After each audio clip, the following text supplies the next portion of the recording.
At Autsera, we celebrate the value of autistic individuals and their contribution to our society. We also recognise that autism is a natural variation of human diversity, and that every individual is different and has unique strengths and challenges.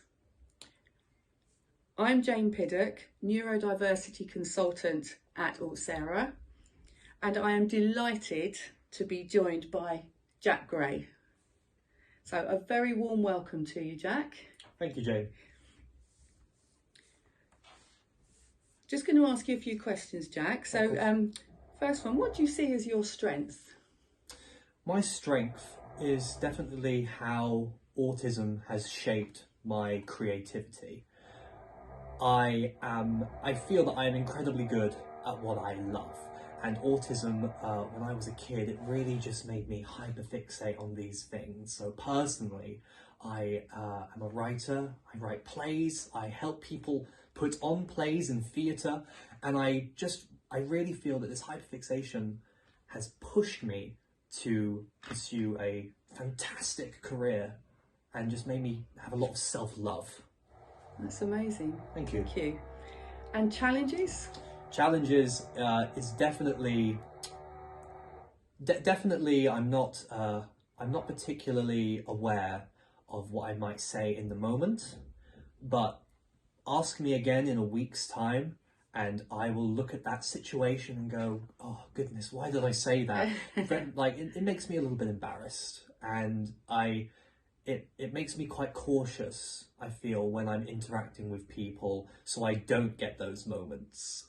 And I think it leads me to potentially holding back in conversations and not saying what I would truly like to say for fear of embarrassment, I'd say. So you're very aware of it?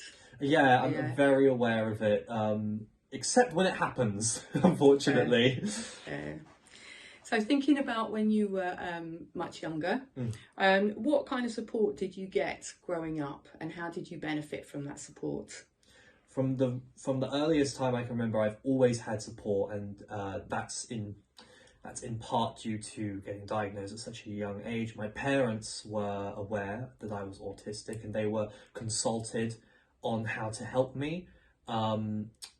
Naturally, you Jane, you've helped me a lot through my my primary school days. For example, you brought up a very good example earlier, where in order to learn the alphabet or to learn how to write, we would use my special interest at the time to get me to do it, which was dinosaurs.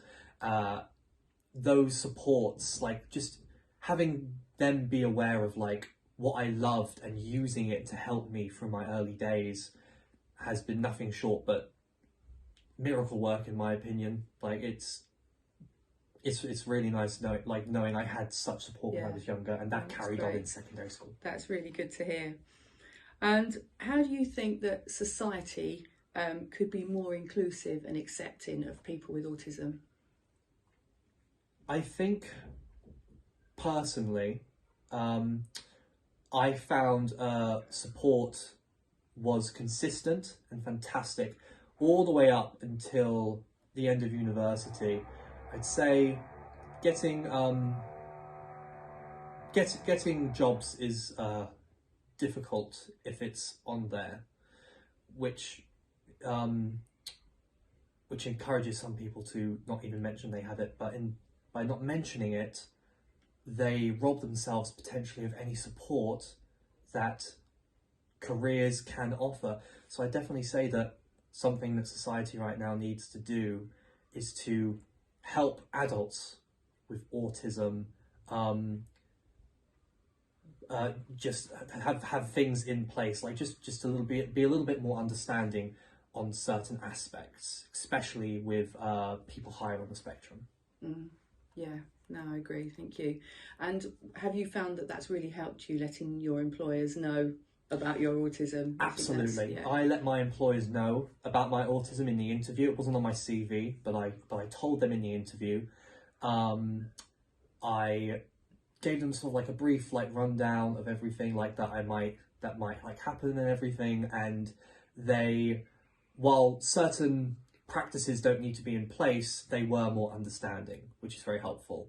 I certainly don't need practices in place, but other people do, and I think that's very important.